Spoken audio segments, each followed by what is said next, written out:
એક નંબર ગાડી, બીજી એક નંબર અમે અંદર છે SS, અને ત્રીજી અને આ ચોથી બાપુ પાંચમી હજુ બતાવું તમને. ટેન્કર વેચવાની નહીં પણ આવતા ના લેવા સારું મારા વાલા. એક આ તરબોરિયો અને બીજો એક અમે છે એની પાછળ ને એની પાછળ તમે જોઈ શકશો. એક હમી મીઠાની ગાડી છે. એટલે સાહેબ ખુશ્બુ ટ્રાન્સપોર્ટની અંદર ઘણું બધું છે. મોજ જ કરવાની મારા કલેજ આવો. અને બીજી એક ગાડી બતાવું.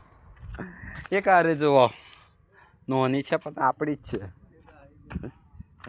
અને એક છે અરે પિકઅપ. કોકને જોતી હોય તો કહેજો કન્ફર્મ. જુઓ કન્ડિશન જોઈ લો. થોડુંક કામ કરાવવું પડશે. બાકી એક નંબર છે ગાડી તો ચાલુ બી થઈ જ જાય છે ધરાધર. જોઈ લેજો. ચાલો તો મળીએ બીજા વિડીયોમાં.